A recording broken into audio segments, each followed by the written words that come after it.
Hello, everybody. Welcome to the Community Hour. We've hacked our way through the technical difficulties, and we're trying to do this at 4 p.m. instead of 7. We'll see how it goes today. Just experimenting with some different times and things that might work better with our schedule, but we'll see how everybody's availability is at 4 as opposed to 7 on Sundays. And we might keep this one a little bit shorter. As always, this is just like our brief little respite from the tremendous amount of work involved in the building of a house and the various things we're doing here.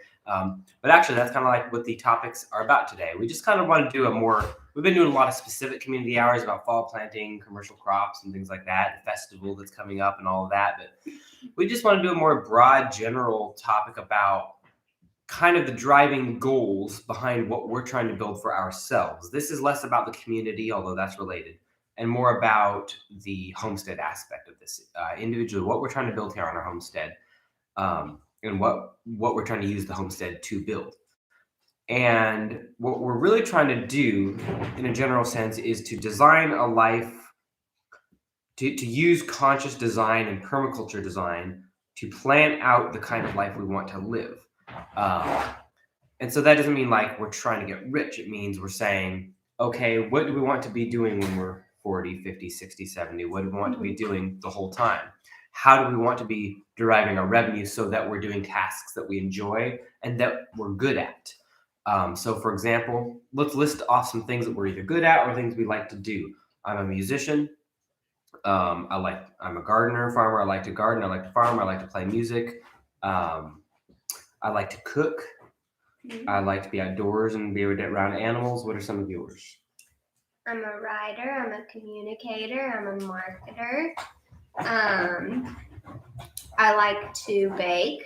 I like to run. I'm very into health and nutrition and fitness. So let's pause it there. Actually, that's a good. We both have good listeners. Good we could go on for hours, but these are all. This seems like a random collection of things. What does running have to do with music?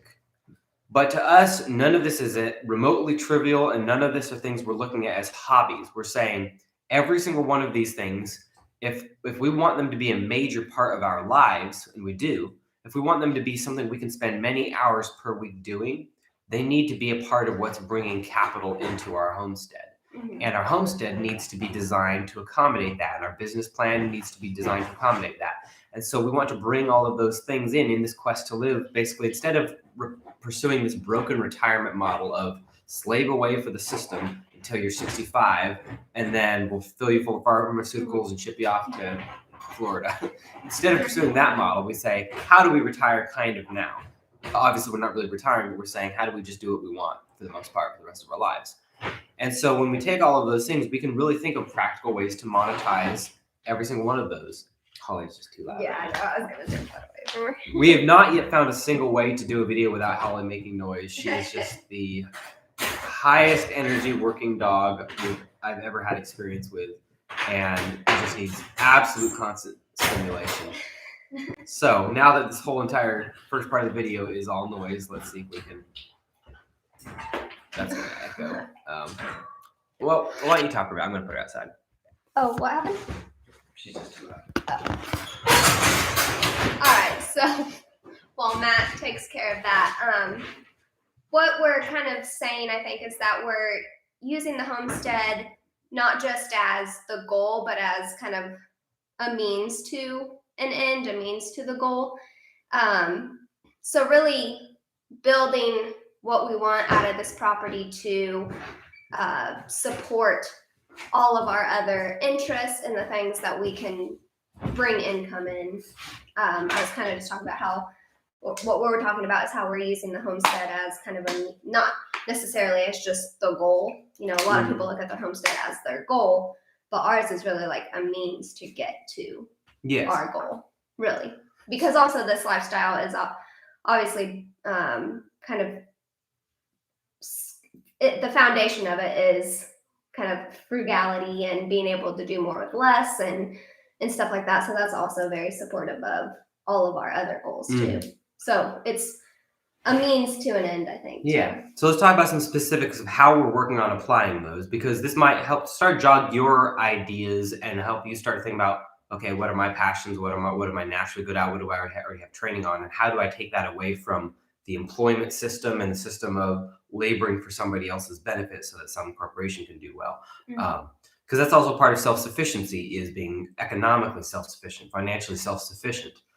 And as we've seen with all of the lockdowns and mask mandates and all that, and vaxes and all of that, it seems like they're going to use employment to leverage compliance. So we really need to be independent of those systems. So right off the bat, we're pursuing a lot of different angles pretty actively to help us do all this. Now, I do music for a living already, but I drive to Nashville virtually every day. And before that, I was touring. I was driving all over the country and all over the world, really, to earn a pretty mediocre income. Um, and so while I'm already making a living in music, we want to bring that closer to the homestead and closer to home, because if I don't have to service a vehicle and drive it 100 miles every single day, if I don't have to go into the city and pay parking and deal with their fiat so much on, if I can be paid in cash or via barter in my local community, I can keep that out of the hands of the government and all of that. So there's so many reasons to bring that closer to the homestead. So for me, I'm working on bringing my music closer to the homestead. I do a lot of lessons, and we're working on an area inside the house that will be our studio, our multi-purpose studio, and I will teach lessons there. I haven't talked to you about this one much, but I'm also going to, as we improve the recording setup for this channel and for Finding Country, I'm also going to be able to do more studio work remotely. So that'll bring in some revenue as well. And then we're also long-term, we're working on a farm-to-table venue. That's pretty far off in the distance, but it's one of our long-term goals. And all of those are ways in which I bring music closer to the homestead and really make my living here as if I'm woodworking or doing any other more traditional homestead craft. Let me name a few more of my own. Obviously, farming and gardening, it's pretty obvious how that's going to pay off. But I've also always loved design. My whole life, I've loved design. Since I was a little kid, I was drawing maps and houses, and I was like, well, this is all silly. And then I realized that that's like a real job of permaculture design. I was like, well, that sounds great. So I studied permaculture, and I've been just now really recently starting to step into that role. We've been working on a business front called Tennessee Homestead Design. And I've been getting busy with that and having just the time of my life. I absolutely love designing properties. And we have one really cool project that we'll hopefully talk about in later videos. I'm actually designing somebody else's community. And they're pretty receptive to having content made about that. So we'll probably do some content about that soon. So that passion of design is one that's already being monetized. Music is already being monetized in my life. Gardening and farming is just starting to. We've got our very first commercial crop in the ground right now as we speak. So let's talk about how we're monetizing some of yours.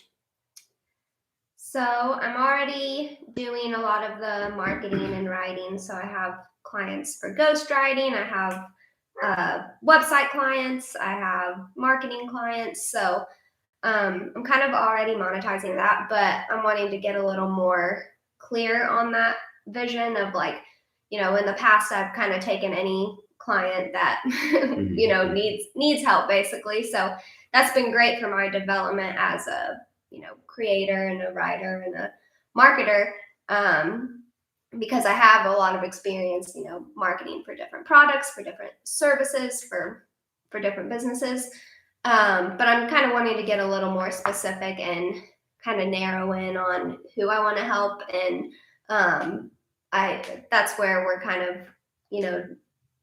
pivoting towards combining efforts in a way where I'm going to start using my services to help, this community in general. So that homesteading, small farmers, that sort of, small producers, kind of show them how to get their message out there, whether it's through a book, through a blog, through a website, through social media, whatever the means are. So I'm already kind of monetizing that and working my way to that end goal.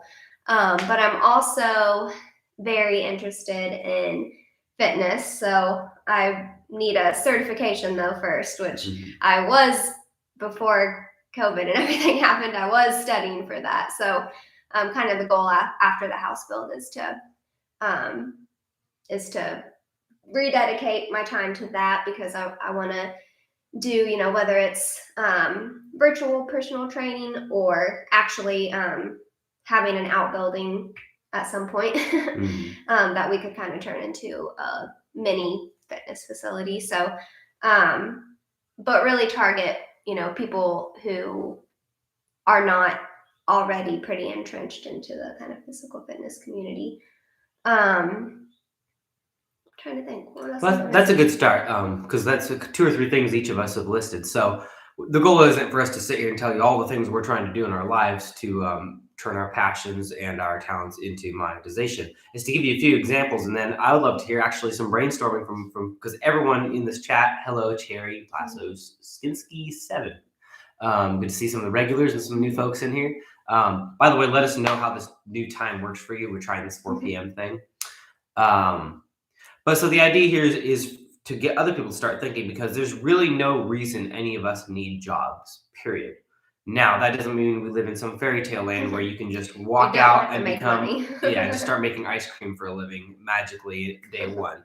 This is a slow grind and it's very hard, and we're grinding our way to it, but we're seeing improvement already. And just this week, I stepped away from several gigs that were pretty relatively lucrative for me, because I'm just having to take this leap of faith into making my income from a more sustainable way, more sustainable to my sanity, more sustainable to my schedule, and being able to accomplish my other goals.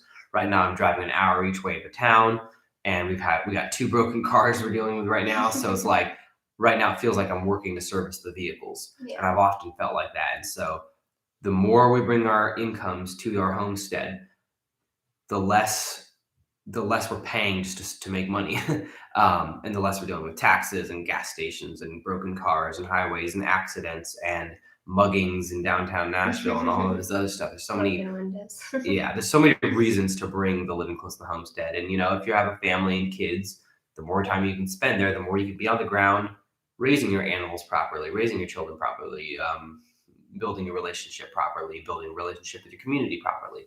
I think we all. I like to say, just to get a rise out of Gabby, I like to say, well, I don't think women belong in the workplace, but I also don't think men do. I think people don't belong in the workplace. Now, that's obviously not to say we should have nobody doing any role, or that I'm anti-work. I've worked since the time I was 13. I've worked pretty much full time.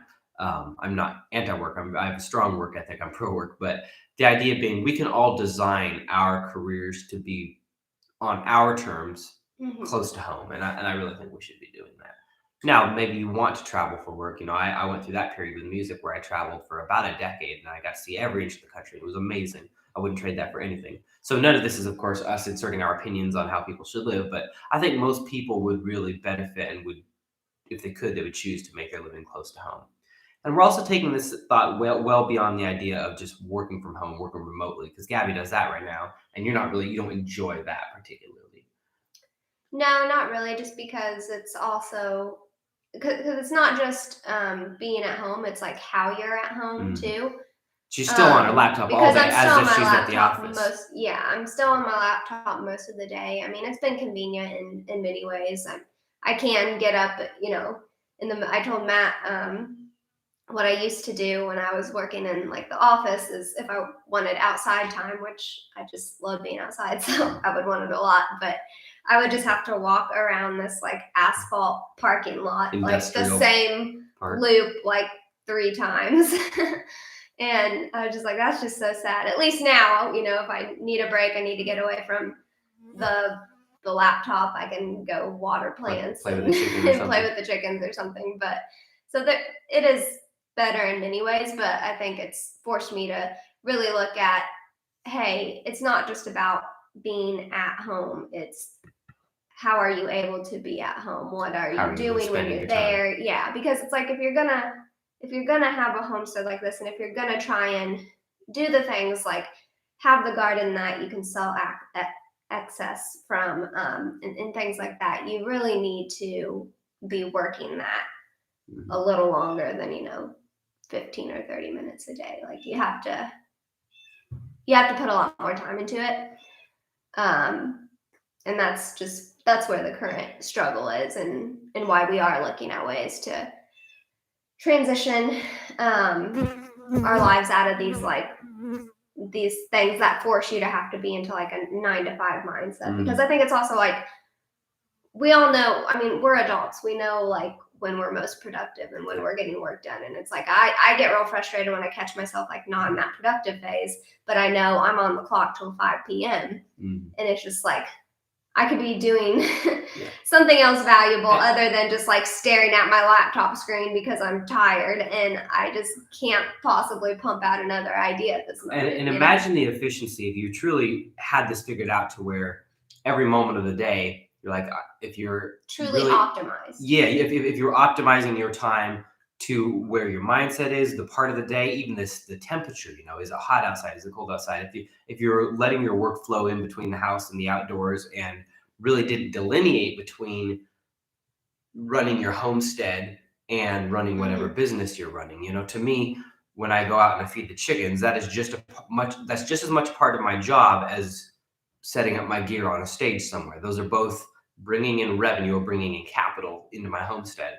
And so I'm trying not to delineate and differentiate between those two anymore. And I'm just trying to make that flow more seamless. Right now, when I drive an hour into town, I work for 12 to 16 hours straight and I drive back. There's no way to have any kind of real flow between here and my homestead. I get back and I'm exhausted and I can hardly tackle the projects I need to make this an efficient homestead that produces value. So we got a whole lot of awesome comments in here. We're getting backed up a little bit. It looks like this 4 o'clock time might work pretty well. Yeah. It was a little slow at first and Holly was making a whole bunch of noise. At 4 p.m. You can see 7 says, hey, seen some of your videos ages ago. Where in Tennessee are you doing this sustainable stuff? I'm in Nashville. Well, awesome. We are pretty much neighbors. We're out in Hickman County, about an hour from Nashville, a little less than an hour from Nashville. So if you'd like, shoot us a message. I check them occasionally at sovereignvillageproject@gmail.com. Setting expectations. Yeah, occasionally. I occasionally get to all of those emails that are backed up. Let's chat because we always want to connect with people locally who are doing permaculture. It's very important for us to just keep expanding our network of folks who are like-minded and really want to build regenerative things in this community. And to help out local. People who, we just met with someone in the past couple weeks that moved here because of the channel, and that's been cool. He's just that's been awesome. A few minutes away from us. Yeah, that's been so cool connecting with folks. Platos is in Cumberland County on the Plateau. Yeah, I still got to see your homestead one of these days up there. Sherry says, hey, Passover, I'm looking for someone to meet up with for a project. Okay, so Skinsy7 says, I'm looking at buying some acreage in East Tennessee somewhere. It's very pretty out there, and the culture is much more individualistic as opposed to the more status mindset in cities like Nashville. Absolutely.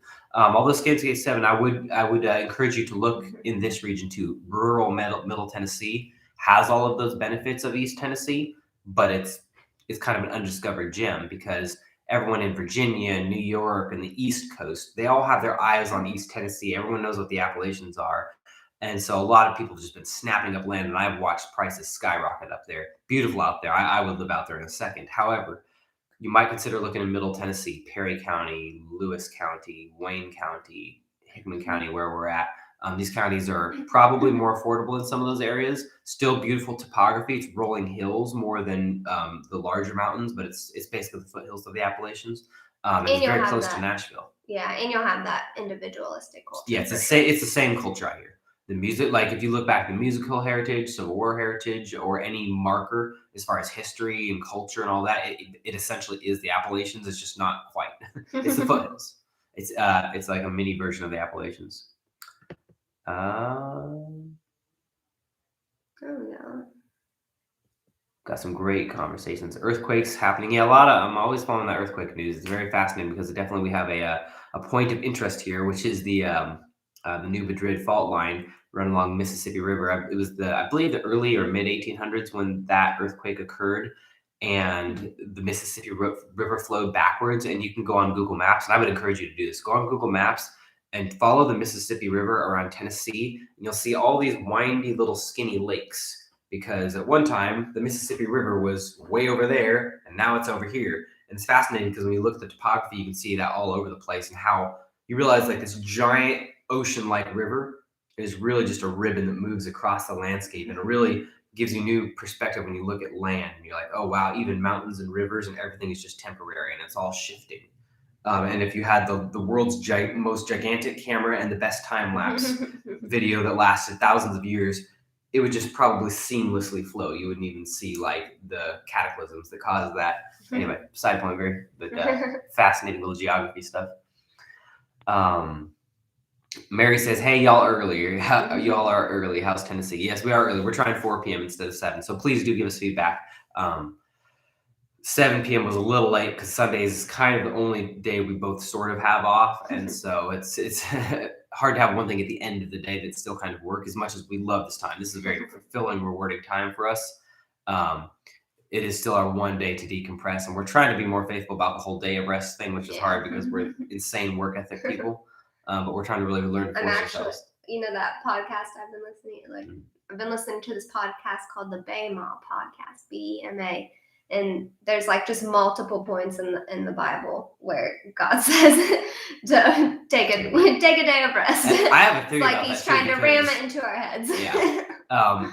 People get so legalistic about it, but it's for our benefit. And when you look at, like, for example, if you look at take a sampling of Ashkenazi Jews who traditionally are taking a Sabbath full day of rest, their IQ is through the roof, and it's like higher than ours. So if you think about it, like this people group, now this could be more correlation than causation, but this people group is following some of these things. They're not eating pork, and they're taking a full day of rest for their minds and their bodies, and then they have a higher IQ.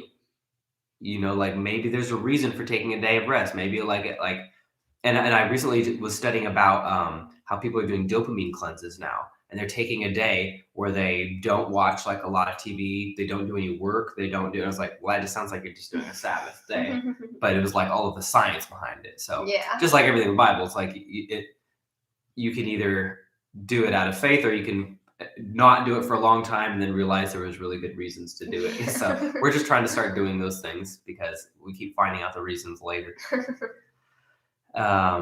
Terry says, I could get a small place myself, but prefer to be with some like-minded persons. Yeah, we'll keep chatting. We also need to let you know about this community that we've been helping do the design for, and Gabby's doing some of their marketing and website work. They're building a community out in East Tennessee, so I'll keep you posted on that if you're interested. Just remind me in an email, and I'll do my best to respond to that. Our climate is friendlier out there in our area. Ours is about colder due to elevation. Yeah, but with every climate variation, there's pros and cons. High desert, you're not dealing with a lot of the same insect and humidity problems, but you don't have all the water. Here, you have every bug problem and ticks, but you have all the humidity. But you have all the water. Everything grows well. Like, there's no perfect climate, and the more perfect climate is, then it gets full of terrible people. Like, what's a perfect climate? California. Sorry, Californians. All right, so we're all caught up there on comments. So let's take this conversation a little further. So we started off this conversation talking about how we're trying to design the kind of life we want. Design it from like the way we design a property. We're trying to design our lives like that, and to use our homesteads to do that. So we've talked about how we're trying to design our careers and the way we spend our time to be more fulfilling and to be the things that we're good at and the things that we enjoy doing. But it doesn't end there. We're also trying to design an ecosystem around us. We're trying to design beyond our homestead. One reason we're so focused on community is because the community that we live in is our ecosystem, and it is our broader homestead. It is where we live. We cannot pretend that our life ends at our property line. We live on 5 acres. We're not going to just stay within our property boundaries. Even if we had 100 acres, you're still going to get little cabin fever and want to go out. And you're going to economically interact with those around you. There's going to be, of course, there's negative and positive groups and people out there that you're going to have to interact with. You're going to have to interact with hospitals. You're going to have to interact with police and government. So one reason we're so community focused is it's not that we're just totally altruistic. It's that we do want to design a better, safer, happier place. So for example, we're planting out community gardens. We're getting involved. We're starting to dip our toe into education and homeschooling, even though we don't have kids, but we will probably have kids in the future. And we want to be involved in homeschooling right now because the educational system is in shambles. It's Marxist propaganda, and kids are being treated like zombies and objects and just being terribly abused in our school systems. So we want no part of that. And so we need to make sure there's a strong base for homeschooling here. So it's good to think really broadly and look around your community or the community you want to be in or where you're steering your life. and start to plan for that too. I mean, obviously, you can't control everything outside of your sphere of influence. We can't control this community, but we can improve it. We're working on getting a farm stand that will be a community farm stand. So not just us, but our neighbors can offer their handcrafted goods, the food they grow. We want to get a localized economy going. We want to get more connections between people, more gathering spaces in our community. And all of those things will just make a better environment for us. So those are more long-term goals, of course, that we're working on, but we're designing our life because we're trying to design the community around us to be a better place to live. So this is why permaculture is such a powerful thing, because it's a design science. It teaches you how to design things so that they benefit the people, they benefit nature, and they create a system that is not only sustainable but also regenerative and makes things better and better as it goes. Right now, our system makes things worse and worse. We strip all of our resources out of the ground, people starve, we degrade our waterways, we lose biodiversity, we lose the beauty of nature, we're destructing the nutritional content of our food, we're desertifying our farms, we're causing political instability, we're causing war, we're causing tyranny and oppression. We've got a system that is the opposite of regenerative. We live in a destructive, degenerate system, and we can design that away.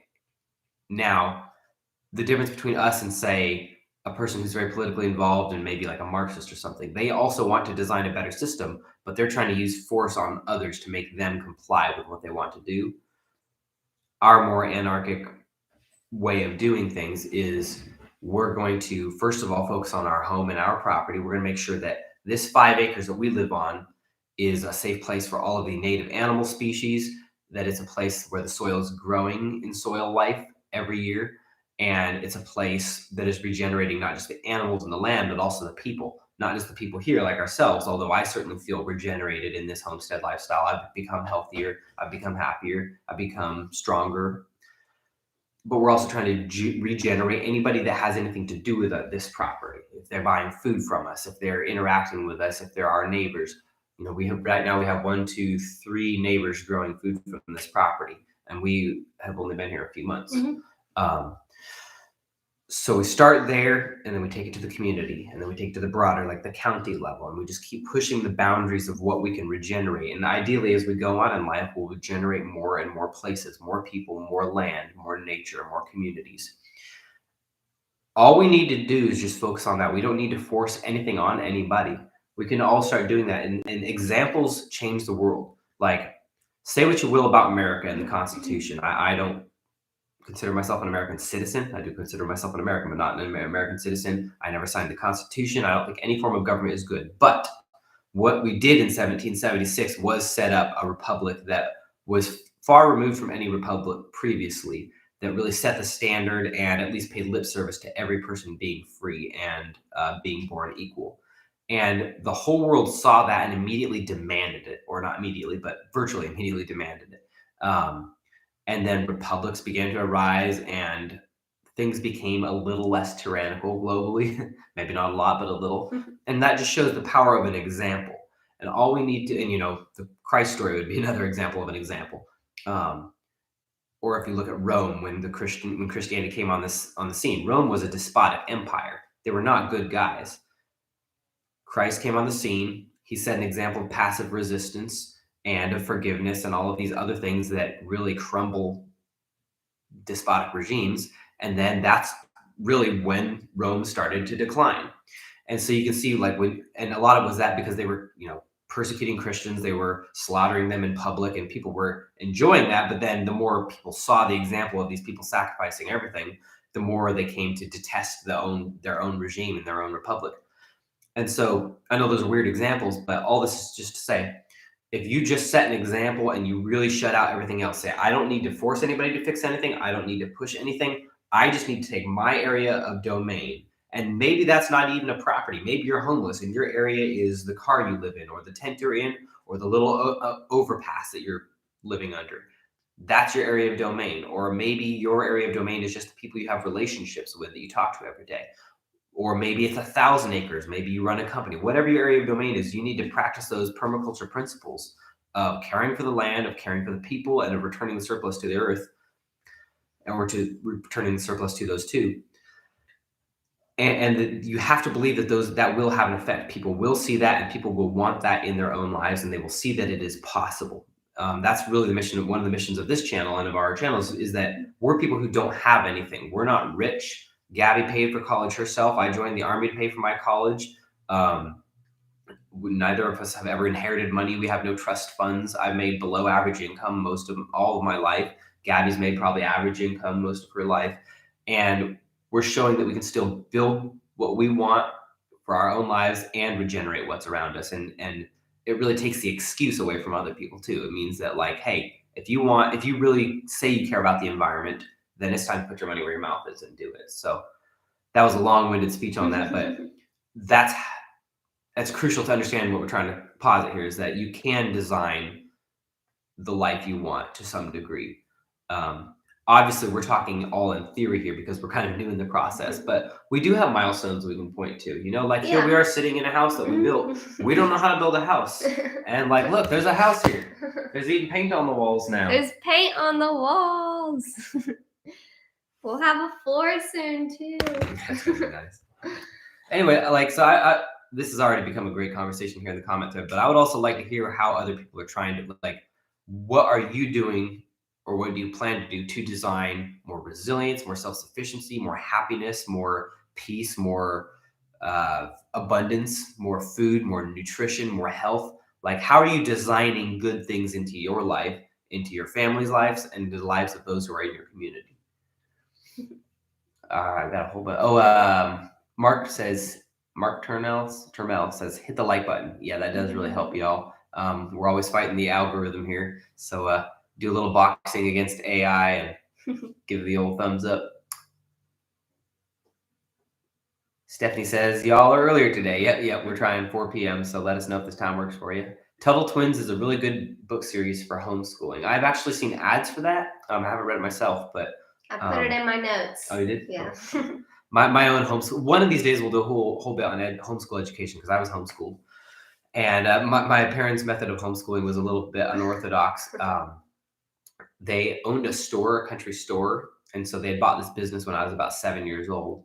It was like we were the third generation of our family to own this country store. And it was a tremendous workload. And it was like crushing to my parents. And they were also had jobs outside of that as well.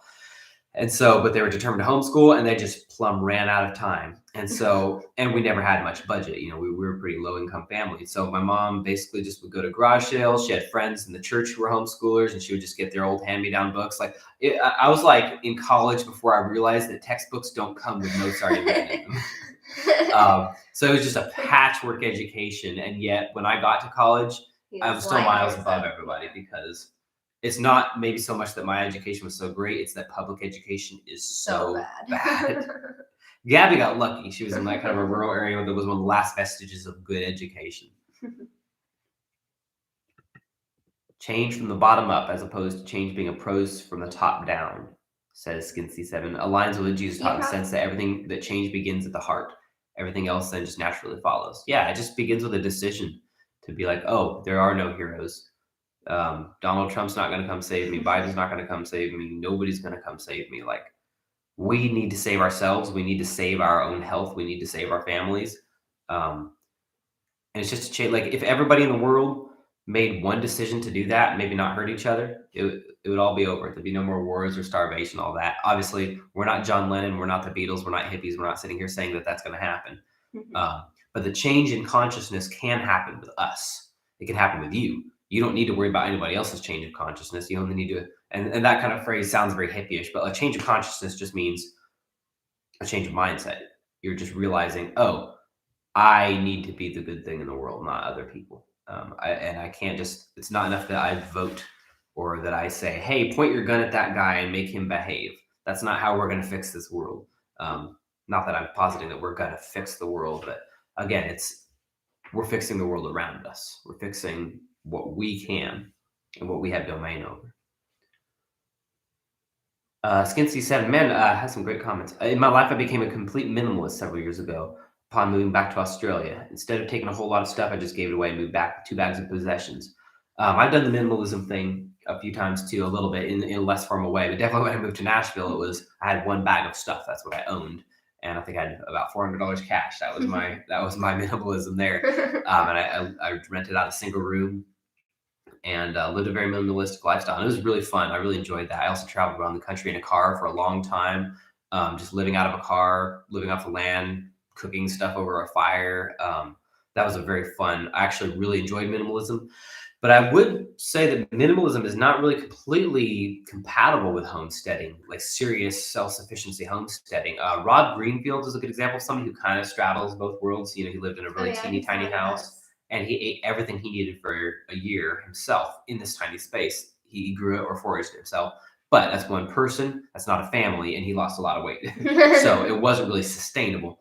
And when you're talking about building a system that actually brings in capital, that funds itself, that helps you expand to more acreage, that is a commercial endeavor as well as a personal one, and that would allow you to raise a family, you're no longer looking at minimalism. Sorry. Farms are cluttered. Now, but you can push that as far as you can, and we do. We are. I've learned a lot not to save. I've decided to stop saving the yogurt cups and just buy new plastic greenhouse containers, y'all. Sometimes you just can't recycle everything because then when you move, you get sheds and sheds full of hoarder stuff. So minimalism is not always compatible with homesteading. Trust me. If you believe that, you need to experience it a little more. We're definitely trying, though. I mean, because we have a lot of our stuff we have like in the storage unit right now. But when we moved, we just had to move pretty quickly, so we just put it on the storage unit, and then we said once everything's done in here, we're going to bring stuff in one at a time. And also, like, yes or no. Our system is highly minimalist still and very conscious of what we bring on the site, because we are like, there's not, if we're going to grow a crop, we're not just saying, hey, will this crop sell? We're saying, what machinery do we have to bring on in order to do this task or grow this crop? So we don't like machinery. I don't like machinery. It drains money. It causes debt. It makes it so you have to compete in that space with commercial commodity monoculture agriculture that's subsidized by. And you end up servicing the machine more than you are. Exactly. Yeah. We've been working on cars all week. That's why we're trying to dial cars way more out of the system. And so we are minimalist in that we're like, okay, we're only going to be, if we're going to grow a crop or build a product or add this facet to our business, it has to fit within the very narrow checkpoints. So for example, we don't have a tractor on site. Maybe someday when we get more acreage, we'll decide that that is a good thing to add to the system. But right now for 5 acres, it's not. It's just not worth it. 5 acres is not going to pay for a large tractor. Maybe after the system's been running for a few years and we have a lot of perennial, revenue coming in, maybe. But then if we've gotten to that point without a tractor, we probably don't need it. So we are minimalist in our gear. We don't have weed whackers. We just try not to be servicing machinery and letting clutter accumulate. But again, minimalism is tough on a farm. You're going to have a lot of stuff and you're going to need places to keep it. And Skinsky makes a good point. Machinery is capital, though, which can increase your productivity for sure. Yes. So we do kind of, I would say we balance that. We're like, well, Yes, and it's increase our productivity versus, And it, like a tractor also, like this is not anti-tractor by any means. A tractor, if you think about it, can basically it's the equivalent of having like a dozen people who just live in your barn and you give them a little dinosaur juice, a little fossil fuel, and they will do the work of an army. So a tractor or any piece of machinery really does have value there, but it has to, like you said, it has to be balanced with how much am I going to be serving this? Where am I going to store it? How much am I going to have to maintain it? What's the energy cost? Am I really self-sufficient if I'm relying on this fossil fuel and all of these parts from China? As we see supply chains break down, it makes me increasingly anti-machinery. I'm becoming more of a Luddite every single day. I didn't start out that way. Logic is pushing me towards being a Luddite because everything is regarding machinery is reliant on the supply chain. Even solar panels and things you think of as being self-sufficient.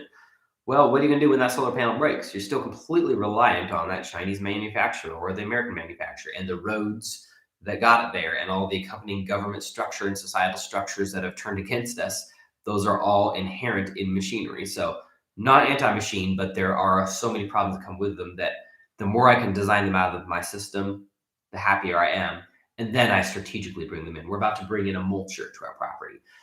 Because, does that rely on fossil fuels? Absolutely. Would that be of any use to us if S hit the fan? No, because we wouldn't access fossil fuels. But number one, we can stock up on it to get a lot done. But also, we can generate so much mulch this very year out of the sticks we have on site, just within a month of running the thing, we're going to have gotten our value out of it in mulch, in wood chips, because we cannot get chip drop out here. So that's a piece of machinery that right away pays for itself and is useful. A greenhouse is something I would consider a piece of machinery. You know, are you really going to have that as a part of your long-term system in collapse? No, you're not going to be able to get the plastic. Those windows will eventually get broken in a hailstorm or something. Like, you're not going to, maybe you're in your 50-year system, you're not going to have that. But for now, will it bring value for the next 5 to 10 years? And will it generate enough commercial activity to launch me to the next step financially? Yes. So a greenhouse is another good investment. So any kind of really modern piece of equipment or machinery like that, it's just a balancing act, and it just needs to be really I think conscious. it's just like always having a plan B. Yeah. I think is what we've found useful. Mm-hmm. Having the tools on site, but also knowing, hey, if something were to happen, what's the other way we can accomplish this? Skins can say the Luddite smashed the machines, though. That's what I'm talking about. That's the anti-machine side of me. I mean, he gets close to smashing machines, though. He gets mad at them. Yeah. We have electric lights here. We're not totally Amish, but again, it's the dependence on them that really makes us not truly self-sufficient. Yeah, it's all balancing acts. It's like looking like, will this piece of machinery be worth it for this next year, no matter what happens? And then what's my plan to transition away if I have to? What is the hand tool placement for this that I can rely on? You need to read iPencil, says Wall. Is that one pencil or iPencil? iPencil, one pencil. Oh, one pencil. Is it the one pencil revolution? Sounds familiar. I've never heard. Yeah, if you could clarify the name of that, we'll check into that. Always looking for more reading material. Greenhouse plastic doesn't last long, but glass could last many years, says Sugar Creek Homestead in Tennessee. Mm-hmm. Yeah, of course, glass is going to last you longer, but of course, even that's not immune from breakage and problems. But we're actually going to be utilizing both solutions here. We're going to have glass and hard plastic greenhouses, as well as a soft high tunnel project that we're hoping to tackle before spring. But for me, like the high tunnel is not a long-term part of my homestead, my permaculture system. I would like to really have a smaller greenhouse be my mainstay for generating seedlings and all of that stuff. But for right now, we need to get commercial production going fast. And so that's going to mean that we're going to rely this next year or two on more traditional high tunnel, tomato, greens, that kind of agriculture.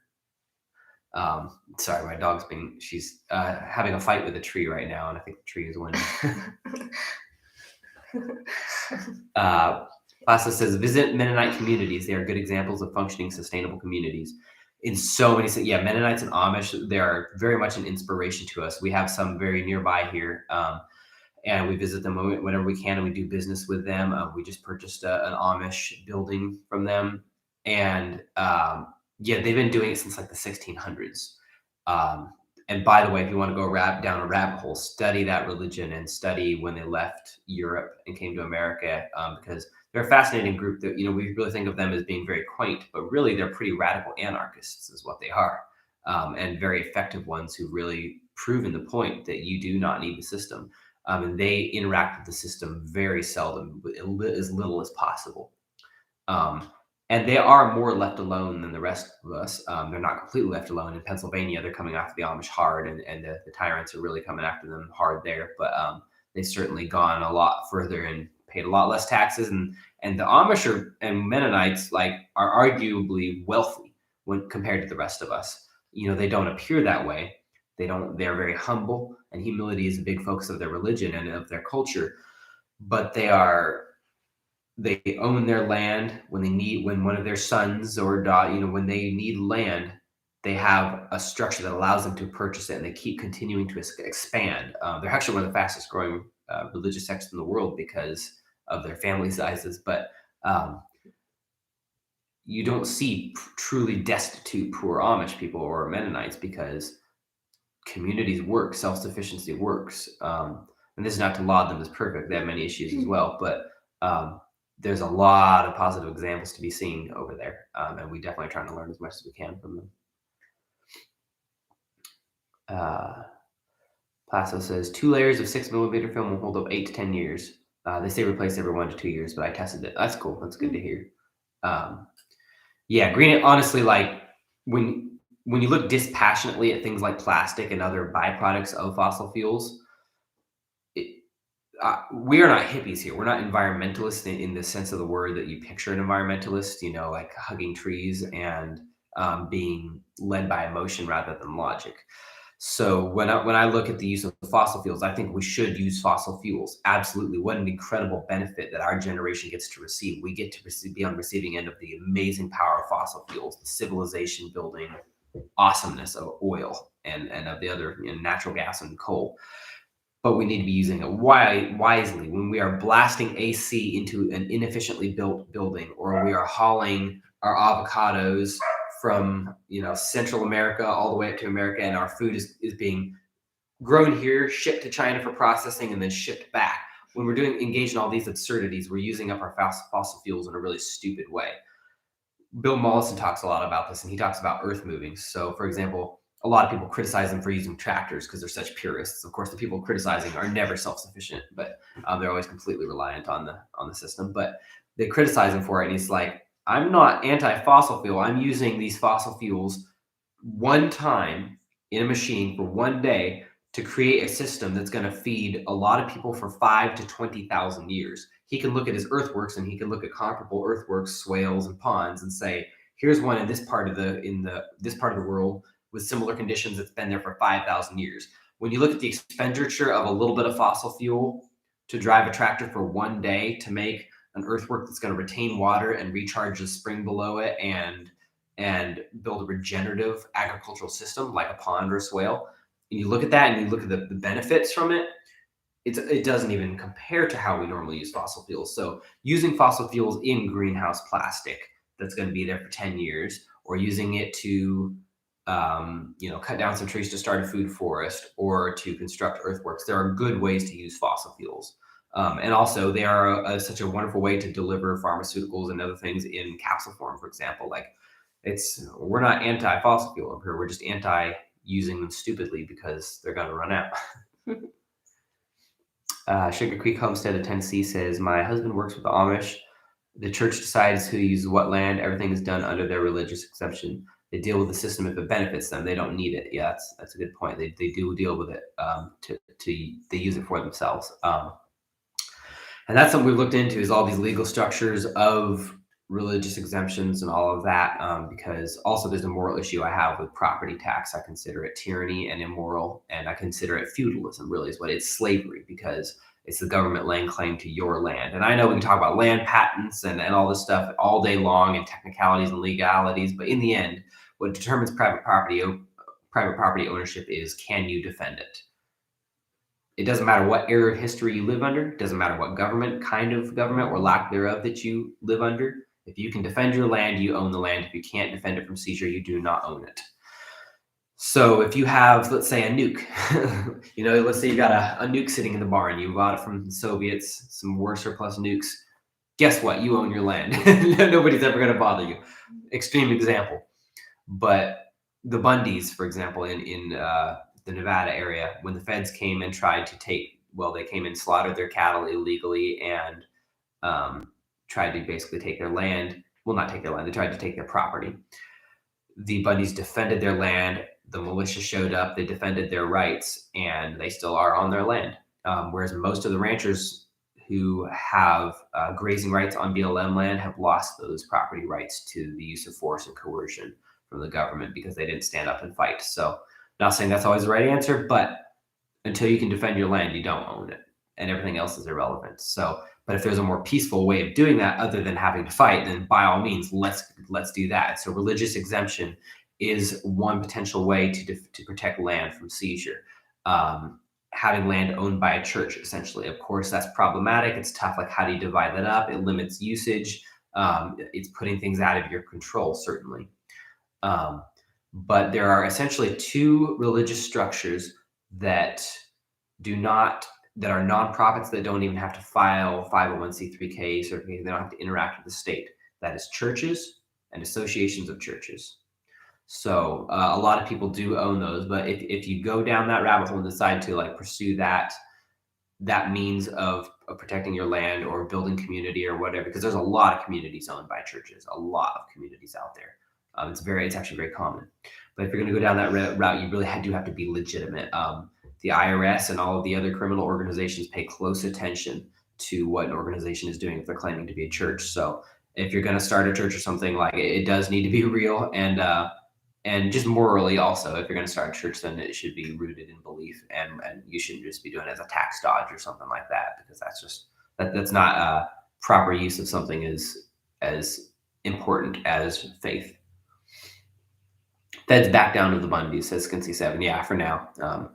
The Bundys have played a pivotal role in American history. I had the privilege of meeting them, and Lavoy Finicum, who was assassinated by the state, and several others at the Oregon standoff when they were doing that.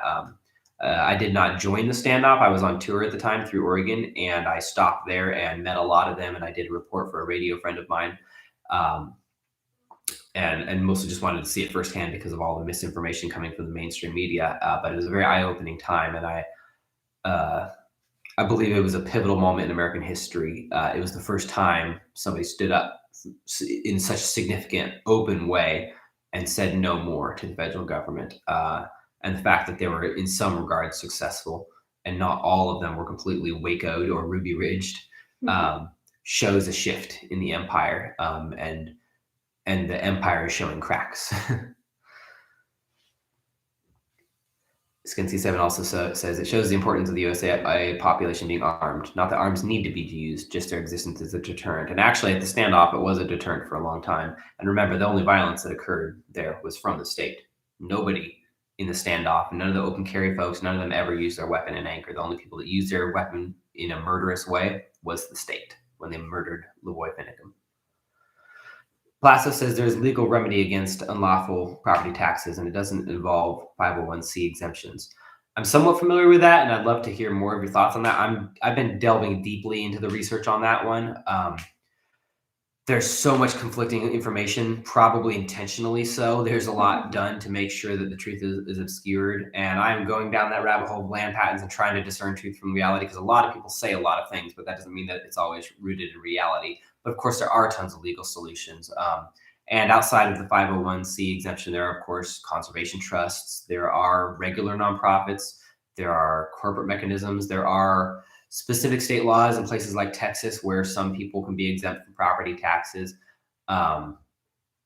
There's a whole lot of different routes, all of which just need to be researched and vetted. And hopefully someday, like as I learn more about that, I can hopefully make more content about that. But I'm still very much on the learning process there, and I would love to be on the receiving end of any information anybody has on that, especially if you have some really good, well-spoken, reliable sources, because I'm just wading through the mountains and mountains of correct and incorrect information regarding not paying property taxes. Also, just as a side note, property taxes here are like, what, $80? Yeah. They're not significant. It's not that and really, truly, the value I get from this county as far as the money I pay in taxes, or that they demanded taxes, is very reasonable. Really, the roads are good enough for a rural area. The services are really pretty fair for the amount demanded, but it's immoral for them to say that they can take my land with force if I don't give them money, because that's feudal rent, and that's saying that I don't own my land. And I really have a problem with that in a nation that is rooted on the idea of private property ownership, because there is no freedom without private property. Well, our dog is starting to bark, so that might be signaling the end. She's letting us know that we are at 53 minutes. Holly is staring right in the window right now at us. She's very angry that she's not included on this live stream. If you caught the beginning of the live stream, she was included, but she was chewing her bone just a little bit too loudly. So we'll probably wrap up pretty quickly. Soon we'll have a couch in here, though, and she might be able to sit with us again. Skinsky7 is talking about a alloidial title. Yeah, alloidial title is something I'm looking into. There's so much stuff like that. But in the end, is there any argument that you can protect your private property legally? Because the Native Americans had every legal claim to their land, and in the end, they were forced off with violence. In the end, it comes down to violence. Can you protect your land or not?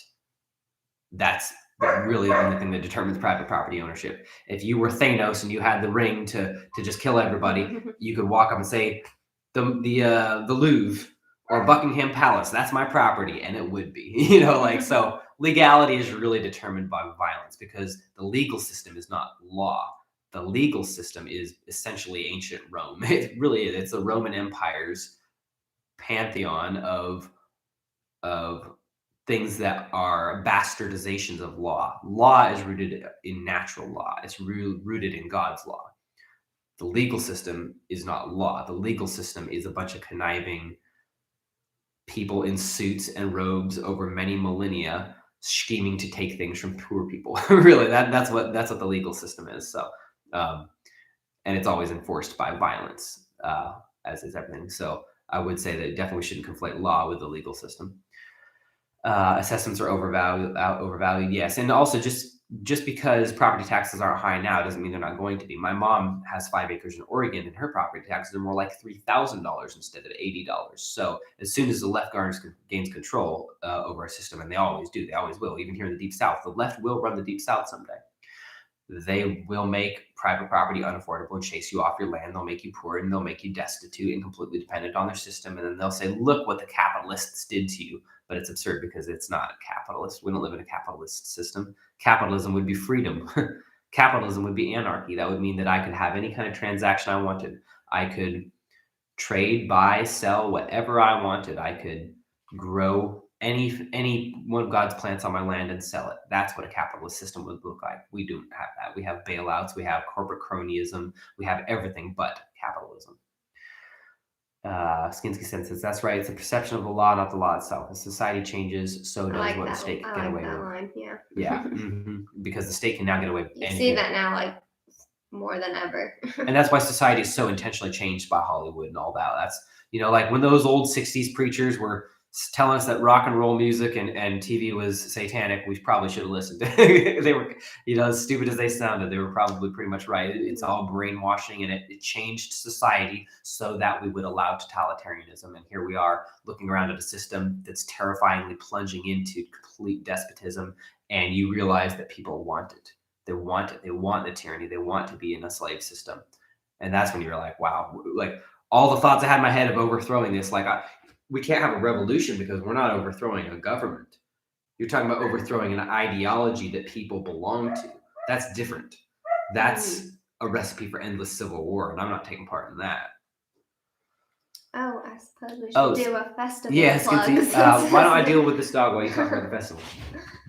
All right. Well, so Skinsky and anyone else who may not be aware, Matt and I have been working with Billy of Permapastures Farm, and we are hosting a festival here in Hickman County. So it'll be at a place called Nakomi Camp and Retreat Center. It's just in our county here. And we've got basically just a lot of people. We've got Billy coming up to do a pig butchering class. We've got a lot of other speakers. We have Nicole Sauce from Living Free in Tennessee. She's going to come speak about pantry management, seasonal eating, that sort of stuff. Matt and I will be speaking. I'll be doing some stuff on marketing. Matt will be speaking too. We've got Billy's son. He's going to teach people about he's like probably one of the most knowledgeable people about composting I've ever met. He's really, and so he's going to do kind of a demonstration as well as a speech about that. But basically, it's a 3-day festival, October 15th through the 17th, and we're gonna do a lot of networking and meet and greets and stuff like that. But then Saturday is going to be a really big day of just learning and connecting with people. And then actually Sunday we're doing a community project sort of thing. So community gardens are kind of a big passion point for Matt and I. So we're going to be building kind of it'll be an instant garden class, but also a community project that we'll be doing not at Nakomi. It'll be at a church called Nunley United Methodist Church. But you can find a lot more information. I actually just last night put up kind of the full festival schedule, so hour by hour, what we're going to be up to, and that's at Back to Glam Festival. We should also mention, because some people have been asking, with all of the whatever marketing name they've come up with lately, Delta 8 or I don't know, I can never keep up with the latest made up variations. But anyway, we will not be shutting down the festival. We will not be complying with any lockdowns. but also it probably won't be an issue. This is an old this is a very wide open private campground run by a church in a county that had no lockdowns. We're actually a sanctuary county, so this county, the sheriff will not comply with gun laws that are unconstitutional or anything like this. So it's a very free place. So the likelihood in the next month and a half of us suddenly like having lockdowns for the first time is pretty remote. In fact, like definitely this county would go to war over that. It would never happen. Yeah. So there should be no cancellations. And if there were anything, like if the venue itself canceled, which is not likely, do something. We would find somewhere else, another location. We would find a farm or something to have it on. But if you're hesitating on buying any tickets for that reason, we will not be shutting down this festival. We're not worried about a seasonal illness at all. Now, if others are, that's fine. They're just we're going to put out a lot of content from it remotely, so you can always watch if you're worried, or if you have some kind of condition that it doesn't allow you to go out or something. But like for the rest of us, with this festival, will be going on as planned. Yeah. Oh, and we have another speaker that I didn't just mention, but we'll be doing an announcement this week. And we're very excited about this one. So we will be doing an announcement this week for it. One of the most qualified people I've ever met. So I'm very excited about that. Yeah. Skinsy7 says, what's the website info for this? So backtothelandfestival.com. And also for just let me tell you real quick about my passion for that festival is all of the learning aside, my part that I really want to bring to it is connecting everybody. So I want to, at the end, we're going to have this exercise where everyone kind of like separates out by region, and they're all going to sit together and kind of have everyone's going to have a piece of paper that's kind of lists their interests and contact information. And I want them to connect with everyone that's within their geographical region and make game plans and say, okay, what are we going to do? Are we going to make community gardens in our area? Are we going to set up who can have a farm stand on their land? Are we going to start an agricultural co-op? Are we going to trade equipment? Are we going to trade labor? One thing we've just started talking to 2 other people out here about doing. So we've got 2 other homesteaders who we've actually met through the channel. We're all doing a labor share. So each week we're going to go to one of our homesteads and we will all work on that homestead that day. And next week we'll go to another person's homestead. So that way none of us are having to deal with crappy employees that we don't trust because we've had a hard time hiring. But we get this benefit of like a lot of labor and a full day of a lot of people helping us. It's like kind of like the old-fashioned barn raising idea, but it's every single week. So we reliably know that we can plan like every 3 weeks. Yeah. I know that I'll have a crew. We know we'll have reliable people. Yeah, and it's just connection and it's fun too. Then we can have a meal afterwards and all relax at each other's homesteads and truly deeply connect with like-minded people. So those are the kind of connections we want to build. And we want to start people on real courses of actions. Let's start a plant swap in your area. Let's start a homeschool co-op. Let's just build all this change. We can just say F you to the whole system and walk away, but we need to start doing it. And for us, the reason we're driving this festival, despite not having any money to start it with, or hardly any time, we're trying to build a house during all the middle of it. It's just that time is of the essence. It's time to get self-sufficient fast, and we just need to get everyone on board. We just felt it was important to do it this year. Yeah, now. And that's also why we're starting small with only 175 tickets, is so that we just keep it very manageable so that next year maybe we can do a larger one with a little more planning and hopefully some more revenue if we don't totally lose our butts on this. But we're excited, and tickets are starting to move pretty decently. I'm hoping people don't feel too left out, but I did realize that we will have another festival next year and maybe even sooner than fall, and it'll be larger numbers and we'll be able to get more people in that time. We're just working with very limited resources at the moment. Plastic says, if you're working on something in East Tennessee, can I email for details? Yeah, so there's actually a couple people asking about emailing. Sugar Creek was talking about connecting about marketing and working online. Make sure you tell them your email. Yes. Did you tell them yours for that? For marketing? Yeah. Oh, no, I did not. So Gabby does marketing, and she's the only marketer that's not a bad person. And really wanting to shift more into small farm and homestead marketing.